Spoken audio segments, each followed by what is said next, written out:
ಸರ್ವರಿಗೂ ಈ ದಿನದ ಶುಭ ವಂದನೆಗಳೊಂದಿಗೆ ಇವತ್ತಿನ ಈ ತರಗತಿಯನ್ನು ನಾವು ಪ್ರಾರಂಭಿಸೋಣ. ನೀವು ನಿಮ್ಮ ಮನೆಯವರು ಚೆನ್ನಾಗಿರುವಿರೆಂದು ಭಾವಿಸುತ್ತೇನೆ. ಈ ದಿನ ನಿಮಗೆ ಶುಭವನ್ನು ತರಲಿ.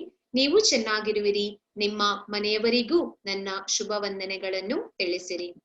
ಇವತ್ತು ನಾವು ಕಲಿಯುವಂತಹ ಹೊಸದಾದ ವಿಷಯ ಕರ್ನಾಟಕದ ಮೊಟ್ಟ ಮೊದಲ ಅಣೆಕಟ್ಟು. ನಾವು ಸಾಕಷ್ಟು ಅಣೆಕಟ್ಟುಗಳನ್ನು ನೋಡಿದ್ದೇವೆ. ಅಣೆಕಟ್ಟುಗಳಂದ್ರೆ ಡ್ಯಾಮ್, KRS ಡ್ಯಾಮ್ ಇರಬಹುದು ಅಥವಾ ಬೇರೆ ಬೇರೆ ರೀತಿಯಾದಂತಹ ಡ್ಯಾಮ್ಗಳನ್ನು ನಾವು ನೋಡಿದ್ದೇವೆ. ಇದು ಕರ್ನಾಟಕದ ಮೊಟ್ಟ ಮೊದಲ ಡ್ಯಾಮ್. ಚಿತ್ರದುರ್ಗ ಜಿಲ್ಲೆಯಲ್ಲಿ ಇರುವಂತಹದ್ದು. ಮೈಸೂರು ಮಹಾರಾಜರ ಕಾಲದಲ್ಲಿ ಕಟ್ಟಿದಂತಹ ಈ ಅಣೆಕಟ್ಟುವಿನ ಹೆಸರು ವಾನಿ ವಿಲಾಸ ಸಾಗರ ಅಣೆಕಟ್ಟು. ಮೈಸೂರು ಮಹಾರಾಜರ ಆಳ್ವಿಕೆಯ ಕಾಲದಲ್ಲಿ 1897ನೇ ಇಸವಿಯಲ್ಲಿ ಮೈಸೂರು ರಾಣಿಯ ಕಾಲದಲ್ಲಿ ಕಟ್ಟಲ್ಪಟ್ಟ ಈ ಅಣೆಕಟ್ಟು ಕರ್ನಾಟಕದ ಮೊಟ್ಟ ಮೊದಲು ಕಟ್ಟಿರುವಂತ ಅಣೆಕಟ್ಟು ಎಂದು ಪ್ರಸಿದ್ಧಿಯನ್ನು ಪಡೆದಿದೆ.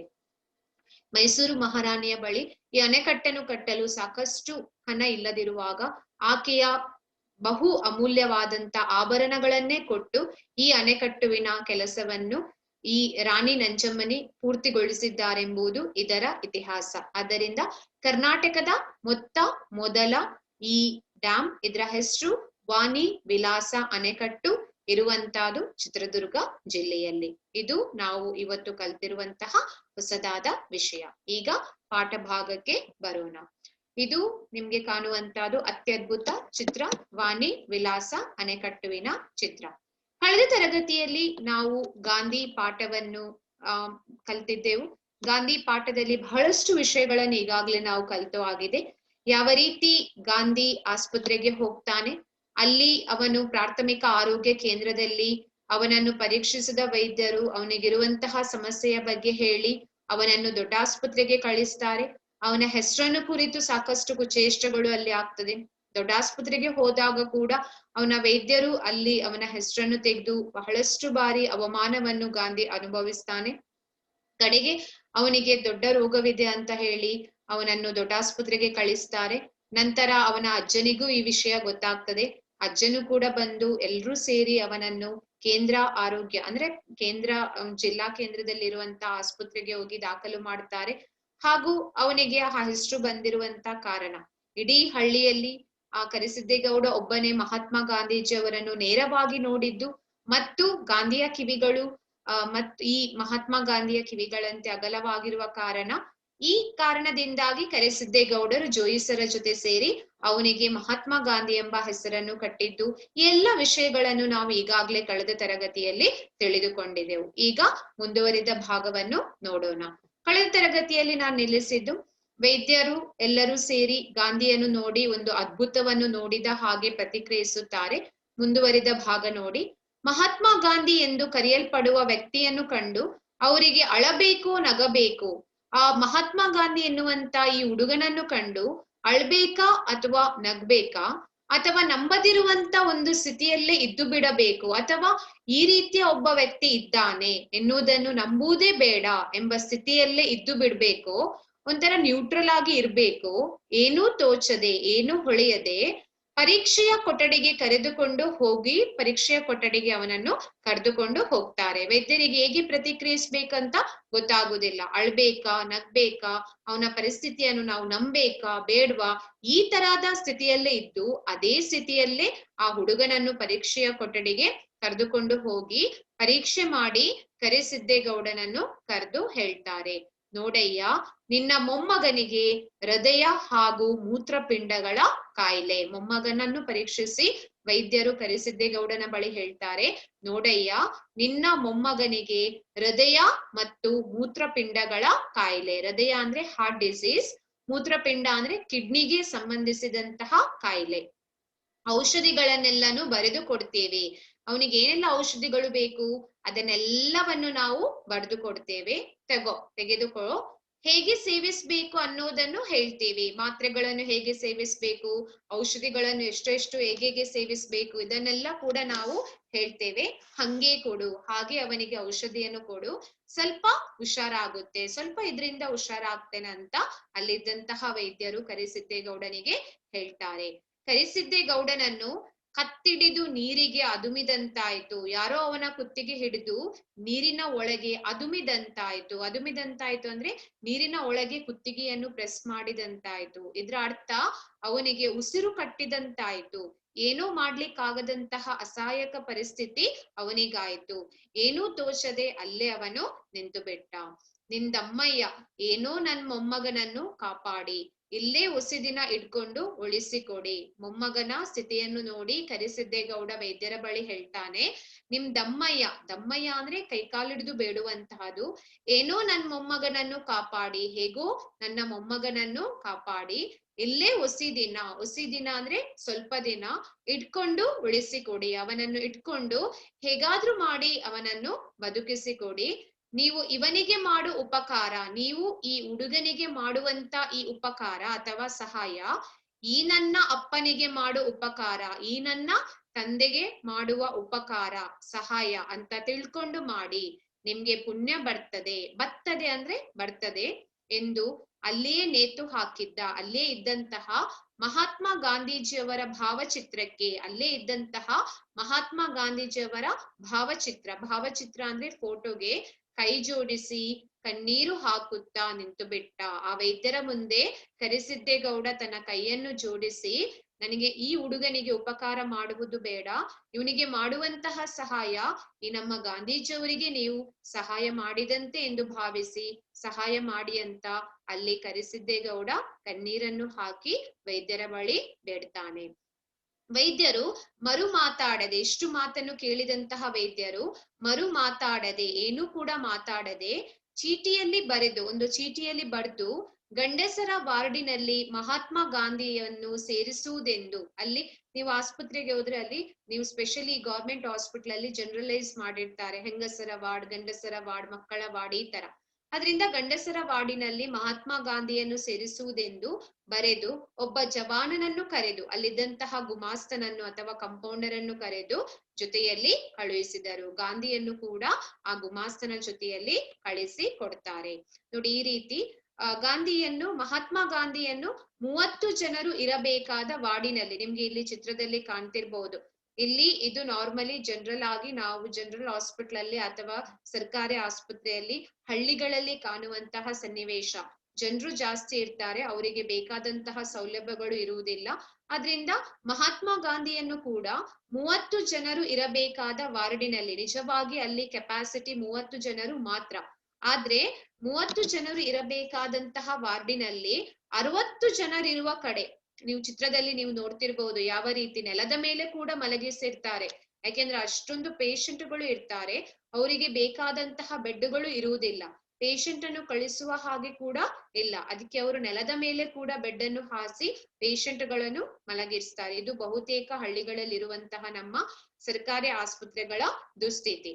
ಮಹಾತ್ಮ ಗಾಂಧಿಯನ್ನು 30 ಜನರು ಇರಬೇಕಾದ ವಾರ್ಡಿನಲ್ಲಿ 60 ಜನರಿರುವ ಕಡೆ ನೆಲದ ಮೇಲೆ ಒಂದು ಹಾಸಿಗೆಯನ್ನು ಹಾಸಿ ಕೊಡ್ತಾರೆ. ಈ ಚಿತ್ರದಲ್ಲಿ ಕಾಣುವ ಹಾಗೆ ಗಾಂಧಿಯನ್ನು ಅಲ್ಲೇ ಒಂದು ಜನರಲ್ ವಾರ್ಡಿನಲ್ಲಿ ನೆಲದ ಮೇಲೆ ಒಂದು ಹಾಸಿಗೆ ಕೊಟ್ಟು ಮಲಗಿಸಿ ಬಿಡ್ತಾರೆ. ಇದು ಬಡವರ ಜೀವನದ ಮೇಲೆ ಕವಿಯು ಅಥವಾ ಲೇಖಕರು ಬೀರಿರುವಂತಹ ಒಂದು ಚಿತ್ರಣ. ನೋಡಿ ಯಾವ ರೀತಿ ನಮ್ಮ ದುರ್ವ್ಯವಸ್ಥೆ ಜನರ ಪ್ರಾಣವನ್ನೇ ತೆಗಿತದೆ ಎಂಬುದಕ್ಕೆ ಈ ಕತೆ ಅತ್ಯುತ್ತಮವಾದಂತಹ ಉದಾಹರಣೆ.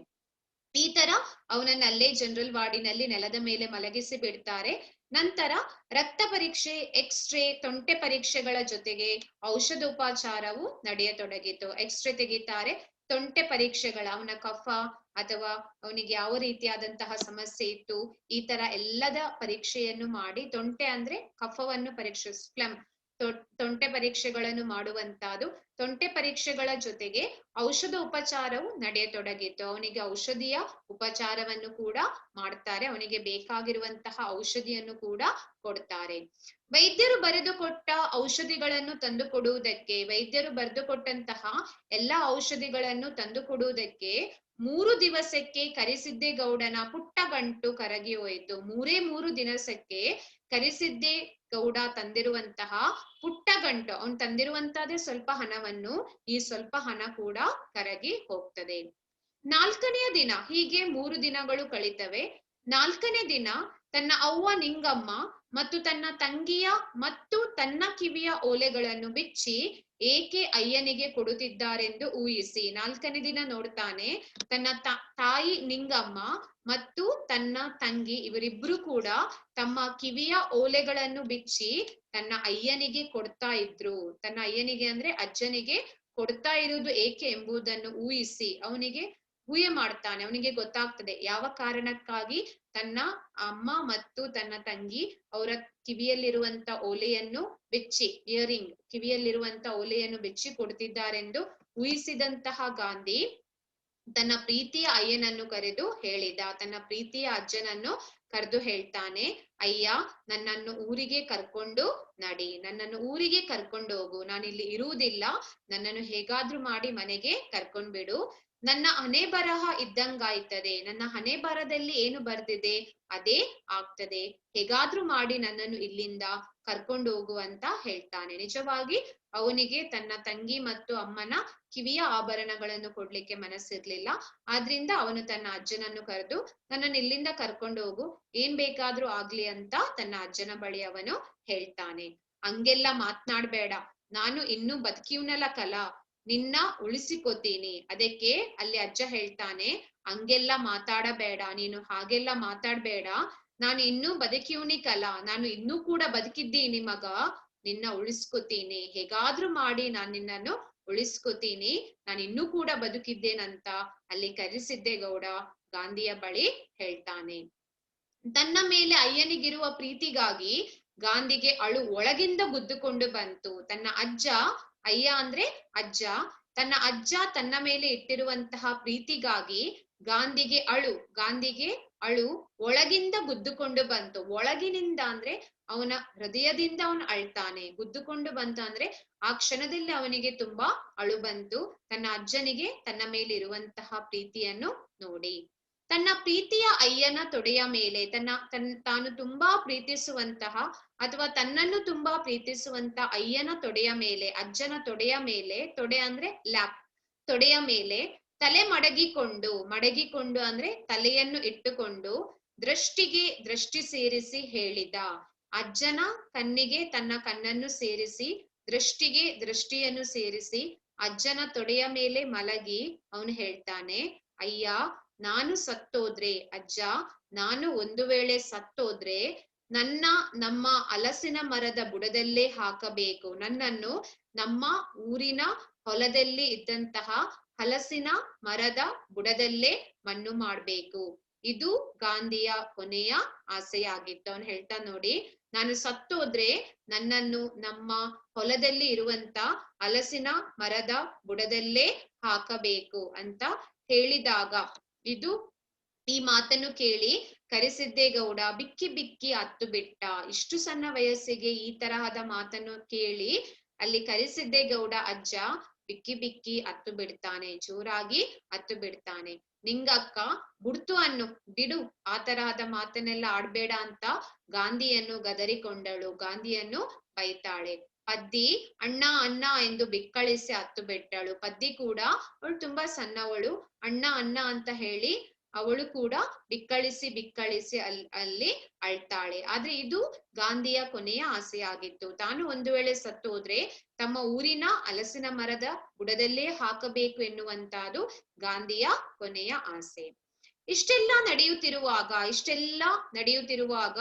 MD ಪಾಸು ಮಾಡಿರುವ MD ಮಾಡಿರುವಂತಹ ದೊಡ್ಡ ಡಾಕ್ಟರ್ ಸಾಹೇಬರು ದಯಮಾಡಿಸಿ, ದೊಡ್ಡ ಡಾಕ್ಟರ್ ಅಲ್ಲಿಗೆ ಬರ್ತಾರೆ. ಗಾಂಧಿಯನ್ನು ಪರೀಕ್ಷೆ ಮಾಡಿ, ಅವರು ಕೂಡ ಗಾಂಧಿಯನ್ನು ಪರೀಕ್ಷೆ ಮಾಡ್ತಾರೆ. ಒಂದು ಚೀಟಿಯಲ್ಲಿ ಔಷಧಿಯನ್ನು ಬರೆದು ಆದಷ್ಟು ಬೇಗನೆ ತರಿಸಬೇಕೆಂದು ಅಪ್ಪಣೆಯನ್ನು ಮಾಡಿ ಬೇರೆ ರೋಗಿಗಳನ್ನು ನೋಡತೊಡಗಿದರು. ಅಲ್ಲಿಗೆ ದೊಡ್ಡ ಡಾಕ್ಟರ್ ಬರ್ತಾರೆ, ಗಾಂಧಿಯನ್ನು ಅವರು ಪರೀಕ್ಷೆ ಮಾಡ್ತಾರೆ. ಗಾಂಧಿಯನ್ನು ಪರೀಕ್ಷೆ ಮಾಡಿ ಒಂದು ಚೀಟಿಯಲ್ಲಿ ಔಷಧಿಯನ್ನು ಬರೆದು, ಅವರು ಕೂಡ ಒಂದು ಔಷಧಿಯನ್ನು ಬರೀತಾರೆ. ಆದಷ್ಟು ಬೇಗ ತರಿಸ್ಬೇಕೆಂದು, ಈ ಔಷಧಿಯನ್ನು ಆದಷ್ಟು ಬೇಗನೆ ತರ್ಬೇಕಂತ ಹೇಳಿ ಅಪ್ಪನೆ ಮಾಡಿ ಅವರಿಗೆ ಆಜ್ಞೆಯನ್ನು ಮಾಡ್ತಾರೆ. ಬೇರೆ ರೋಗಿಗಳನ್ನು ನೋಡತೊಡಗಿದರು. ಅವರು ಬೇರೆ ರೋಗಿಗಳನ್ನು ನೋಡ್ಲಿಕ್ಕೆ ಪ್ರಾರಂಭಿಸ್ತಾರೆ. ಮಗಳು ಮತ್ತು ಮೊಮ್ಮಗಳ ಓಲೆಗಳಲ್ಲಿ ಕರಿಸಿದ್ದೇಗೌಡನ ಬಳಿ ಹಣ ಇಲ್ಲ. ಆದ್ರಿಂದ ಕರಿಸಿದ್ದೇಗೌಡ ಊರಿಗೆ ಬರ್ತಾನೆ. ಮಗಳು ಮತ್ತು ಮೊಮ್ಮಗಳ ಓಲೆಗಳನ್ನು, ತನ್ನ ಮಗಳ ಮತ್ತು ಮೊಮ್ಮಗಳ ಕಿವಿಯ ಓಲೆಗಳನ್ನು ತೆಗೆದುಕೊಂಡು ಊರಿಗೆ ಬಂದಿರುವಂತಹ ಕರಿಸಿದ್ದೇಗೌಡ ಗಿರವಿ ಇಡಲು ಪ್ರಯತ್ನಿಸಿದ. ಗಿರವಿ ಇಡುವುದಂದ್ರೆ ಅಡ ಇಡುವಂತಹದ್ದು ಅಥವಾ ಚಿನ್ನದ ಮೇಲೆ ಸಾಲವನ್ನು ಪಡೆಯುವಂತಹದ್ದು. ಅದರಿಂದ ಅಲ್ಲಿಗೆ ಬಂದು ಗಿರವಿ ಇಡ್ಲಿಕ್ಕೆ ಪ್ರಯತ್ನಿಸ್ತಾನೆ. ಯಾರು ಕೂಡ ಒಪ್ಪಲಿಲ್ಲ. ಯಾರು ಕೂಡ ಕಿವಿಯ ಆಭರಣಗಳನ್ನು ಇಟ್ಟು ಅವನಿಗೆ ಹಣವನ್ನು ಕೊಡ್ಲಿಕ್ಕೆ ಒಪ್ಪುವುದಿಲ್ಲ. ಕಿವಿಯ ಆಭರಣಗಳನ್ನಿಟ್ಟು ಸ್ವಲ್ಪವಾದ್ರೂ ಹಣ ಸಿಗ್ತದೆಂಬ ಆಸೆಯಿಂದ ಕರಿಸಿದ್ದೇಗೌಡ ಊರಿಗೆ ಬರ್ತಾನೆ. ಆದ್ರೂ ಕೂಡ ಅವನಿಗೆ ಸ್ವಲ್ಪವೂ ಕೂಡ ಯಾರು ಕೂಡ ಹಣ ಕೊಡ್ಲಿಕ್ಕೆ ಒಪ್ಪುವುದಿಲ್ಲ. ಸಾಲ ಪಡೆಯಲು ಪ್ರಯತ್ನಿಸಿದ. ಸಾಲ ಪಡೆಯಲು ಕೂಡ ಪ್ರಯತ್ನಿಸ್ತಾನೆ. ಯಾರತ್ರ ಹೋಗಿ ಸಾಲವನ್ನು ಕೇಳ್ತಾನೆ. ಆದ್ರೆ ಯಾರು ಕೂಡ ಅವನಿಗೆ ಸಾಲವನ್ನು ಕೊಡುವುದಿಲ್ಲ. ಕಡೆಯಲ್ಲಿ ಹಲಸಿನ ಮರ ಕೊಡುವುದಾದರೆ, ಅವನ ಹೊಲದಲ್ಲಿ ಇದ್ದಂತಹ ಒಂದೇ ಒಂದು ಹಲಸಿನ ಮರ ಅದು ಕೊಡುವುದಾದರೆ ಕೊಂಡುಕೊಳ್ಳುವುದಾಗಿ, ಅದು ಕೊಟ್ರೆ ನಾವು ತೆಗೆದುಕೊಳ್ತೇವೆ ಎಂದು ಸುಳಿವು ಸಿಕ್ಕಲು ಅಂತ ಅವನಿಗೆ ಯಾರಿಂದಲೂ ಒಂದು ಸುದ್ದಿ ಸಿಗ್ತದೆ. ನಿನ್ನ ಹೊಲದಲ್ಲಿರುವ ಹಲಸಿನ ಮರ ಆದ್ರೆ ಕೊಂಡುಕೊಳ್ಳಿಕ್ಕೆ ಜನರಿದ್ದಾರೆಂಬಂತಹ ಸುದ್ದಿ ಕರಿಸಿದ್ದೇಗೌಡನಿಗೆ ಸಿಕ್ಕಲು 250 ರೂಪಾಯಿಗಳಿಗೆ, ನೋಡಿ ಕೇವಲ 250 ರೂಪಾಯಿಗಳಿಗೆ ಅಲ್ಲಿ ಕರಿಸಿದ್ದೇಗೌಡ ತನ್ನ ಹೊಲದಲ್ಲಿ ಇರುವಂತಹ ಹಲಸಿನ ಮರವನ್ನು ಕೇವಲ 250 ರೂಪಾಯಿಗಳಿಗೆ ಮಾರ್ತಾನೆ. ತಾನು ಕಡಿಬೇಕಾ ಬೇಡುವ ಎನ್ನುವಂತಹ ಯೋಚನೆಯಲ್ಲಿದ್ದ ಕರಿಸಿದ್ದೇಗೌಡ. ಆದ್ರೆ ಈಗ ಯೋಚನೆ ಮಾಡುವಷ್ಟು ಸಮಯ ಅವನಿಗೆ ಇರ್ಲಿಲ್ಲ. ತನ್ನ ಮೊಮ್ಮಗನನ್ನು ಉಳಿಸಲು ಮರವನ್ನು ಮಾರ್ಲೇಬೇಕಾದಂತ ಅನಿವಾರ್ಯ ಪರಿಸ್ಥಿತಿ ಅವನಿಗೆ ಇತ್ತು. ಆದ್ರಿಂದ ಸಿಕ್ಕಷ್ಟು ಹಣ ಅಂತ ಹೇಳಿ ಕೇವಲ 250 ರೂಪಾಯಿಗಳಿಗೆ ಹಲಸಿನ ಮರವನ್ನು ಮಾರಿ ಬರ್ಬೇಕಾದ್ರೆ 2 ದಿನಗಳು ಹಿಡಿದವು. ಆಗಾಗ್ಲೇ 2 ದಿನಗಳು ಆಗಿತ್ತು.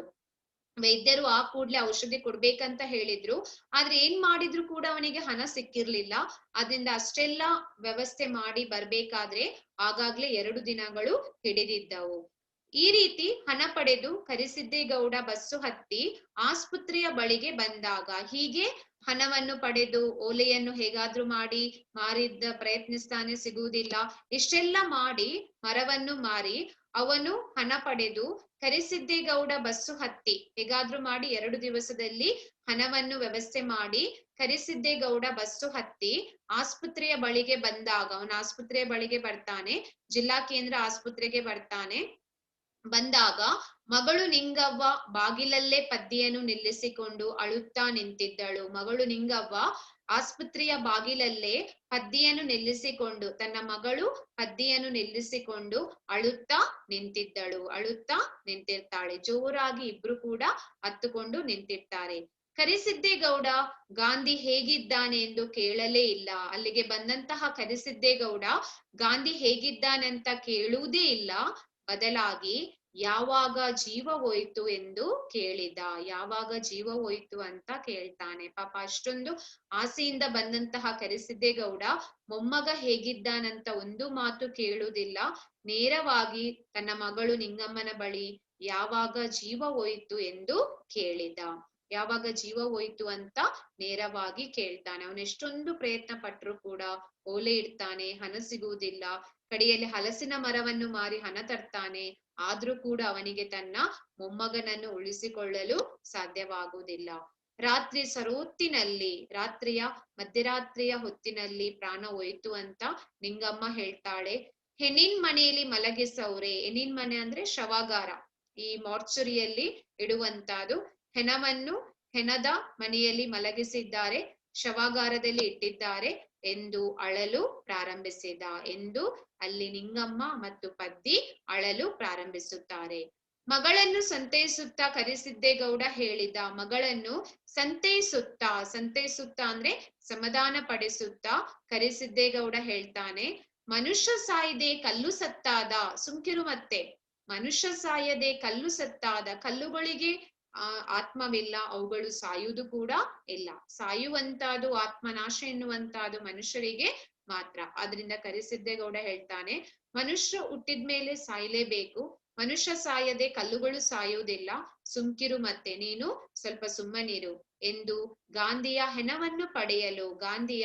ಹೆಣವನ್ನು ಪಡೆಯಲು ಅಪ್ಪನಿಗಾಗಿ ಪರ್ಮಿಷನ್ ಅನ್ನು ತೆಗೆದುಕೊಳ್ಳಿಕ್ಕೆ, ಶವಾಗಾರದಿಂದ ಅವನ ಹೆಣವನ್ನು ಪಡೆದುಕೊಳ್ಳಿಕ್ಕೆ ಅಲ್ಲಿ ದೊಡ್ಡ ಸಾಹೇಬರ ರೂಮಿನ ಕಡೆ ಹೆಜ್ಜೆ ಹಾಕಿದ. ದೊಡ್ಡ ಸಾಹೇಬರ ಅಂದ್ರೆ ದೊಡ್ಡ ಡಾಕ್ಟರ್ನ ರೂಮಿನ ಕಡೆಗೆ ಅಲ್ಲಿ ಕರಿಸಿದ್ದೇಗೌಡ ಹೆಜ್ಜೆಯನ್ನು ಹಾಕ್ತಾನೆ. ಇದಿಷ್ಟು ಗಾಂಧಿ ಪಾಠದಲ್ಲಿ ಬಂದಿರುವಂತ ಸನ್ನಿವೇಶ. ಅಲ್ಲಿ ನೋಡಿ, ಎಷ್ಟು ಪ್ರಯತ್ನ ಪಟ್ಟರು ಕೂಡ ಕರಿಸಿದ್ದೇಗೌಡನಿಗೆ ತನ್ನ ಮೊಮ್ಮಗನನ್ನು ಉಳಿಸಲು ಸಾಧ್ಯ ಆಗುವುದೇ ಇಲ್ಲ. ಇದು ನಮ್ಮ ದೇಶದಲ್ಲಿ ಅಥವಾ ಹಳ್ಳಿಗಳಲ್ಲಿ ಇರುವಂತಹ ಬಡವರು ಅನುಭವಿಸುತ್ತಿರುವಂತಹ ವೈದ್ಯಕೀಯ ಸೌಲಭ್ಯಗಳು ಸಿಗದೆ ಪ್ರಾಣವನ್ನು ಬಿಡುವಂತಹ ರೀತಿ. ಅಲ್ಲಿ ವೈದ್ಯರು ಕೂಡ ಕೆಲವೊಮ್ಮೆ ಕಾರಣಕರ್ತರಾಗ್ತಾರೆ. ಅವರು ಬೇಗನೆ ಅವನಿಗೆ ಚಿಕಿತ್ಸೆ ಕೊಡುವ ಬದಲು ಅವನ ಹೆಸರನ್ನು ಹಿಡಿದು ಅವನಿಗೆ ತಮಾಷೆ ಮಾಡ್ತಾರೆ, ಅಥವಾ ಈ ರೀತಿ ಅವನ ಹೆಸರನ್ನು ಪಡೆದು ಗೇಲಿ ಮಾಡುವಂತಾರು. ಕರಿಸಿದ್ದೇಗೌಡ ಎಷ್ಟೊಂದು ಪ್ರಯತ್ನ ಮಾಡ್ತಾನೆ, ಆದ್ರೆ ಅವನಿಗೆ ಹಣವನ್ನು ಹೊಂದಿಸ್ಲಿಕ್ಕೆ ಸಾಧ್ಯ ಆಗುವುದೇ ಇಲ್ಲ. ಕಡೆಗೆ ಹಣವನ್ನು ಹೊಂದಿಸಿ ಅವನ ಆಸ್ಪತ್ರೆಗೆ ಬಂದಾಗ ಆಗಾಗ್ಲೇ ಅವರು ಗಾಂಧಿ ಪ್ರಾಣವನ್ನು ಕಳೆದುಕೊಂಡಾಗ್ತದೆ. ಇದು ಸಂಪೂರ್ಣವಾಗಿ ಒಂದು ದುರಂತ ಅಂತ್ಯ ಅಂತ ನಾವು ಹೇಳ್ಬಹುದು. ಅಥವಾ ನಮ್ಮ ಬಡವರಿಗೆ ಸರಿಯಾಗಿ ವೈದ್ಯಕೀಯ ಸೌಲಭ್ಯಗಳು ಸಿಗದೆ ಅವರು ಹೇಗೆ ಯಾತನೆಯನ್ನು ಅನುಭವಿಸ್ತಿದ್ದಾರೆ, ಇಂತಹ ಘಟನೆಗಳು ನಮ್ಮ ಸುತ್ತಮುತ್ತಲು ಸಾಕಷ್ಟು ಆಗುವಂತದ್ದು ನಾವು ನೋಡ್ತಿರ್ಬಹುದು. ಟಿವಿಯಲ್ಲಿ ಆಗಿರ್ಬಹುದು ಅಥವಾ ಬೇರೆ ಬೇರೆ ಮೀಡಿಯಾಗಳಲ್ಲಿ ನಾವು ನೋಡ್ತಿರ್ಬಹುದು. ಬಡವರು ಚಿಕಿತ್ಸೆಗಾಗಿ ಈ ಸಂದರ್ಭದಲ್ಲಿ ನಾವು ಸಾಕಷ್ಟು ಸನ್ನಿವೇಶಗಳನ್ನು ನಾವು ನೋಡ್ತೇವೆ. ವೈದ್ಯಕೀಯ ಸೌಲಭ್ಯಗಳು ಪಡೆಯದೆ ಯಾವ ರೀತಿ ಬಡವರು ಪ್ರಾಣವನ್ನು ಕಳೆದುಕೊಳ್ತಾರೆ ಎಂಬುದಕ್ಕೆ ಗಾಂಧಿ ಎನ್ನುವಂತಹ ಪಾಠ ಅತ್ಯುತ್ತಮವಾದ ಉದಾಹರಣೆ. ನಿಮ್ಗೆಲ್ರಿಗೂ ಪಾಠ ಭಾಗ ಅರ್ಥ ಆಯ್ತು ಅಂತ ನಾನು ಭಾವಿಸ್ತೇನೆ. ಇದಕ್ಕೆ ಸಂಬಂಧಿಸಿದ ನೋಟ್ಸ್ ಅನ್ನು ನಾನು ಈಗಾಗಲೇ ಕಳಿಸ್ತಾ ಇದ್ದೇನೆ. ನಿಮ್ಮ ನೋಟ್ಸ್ ಭಾಗವನ್ನು ಪೂರ್ತಿಗೊಳಿಸಿ ಇವತ್ತಿನ ಅಟೆಂಡೆನ್ಸ್ ಅನ್ನು ನೀವು ಕಮೆಂಟ್ ಬಾಕ್ಸ್ ಅಲ್ಲಿ ಹಾಕ್ಲಿಕ್ಕೆ ಮರೆಯಬೇಡಿ. ಇವತ್ತಿನ ದಿನ ನಿಮ್ಗೆಲ್ರಿಗೂ ಶುಭವಾಗ್ಲಿ. ಈ ದಿನ ನಿಮಗೆ ಸಂತೋಷ, ಸುಖ, ಸಮೃದ್ಧಿಯನ್ನು ತರಲಿ. ನಿಮ್ಮ ಆರೋಗ್ಯವನ್ನು, ನಿಮ್ಮ ಮನೆಯವರ ಆರೋಗ್ಯವನ್ನು ಕಾಪಾಡಿಕೊಳ್ಳಿ ಎಂದು ಹೇಳುತ್ತಾ ಇವತ್ತಿನ ಈ ತರಗತಿಯನ್ನು ನಾನು ಮುಕ್ತಾಯಗೊಳಿಸುತ್ತೇನೆ. ನಿಮ್ಗೆಲ್ರಿಗೂ ಧನ್ಯವಾದಗಳು.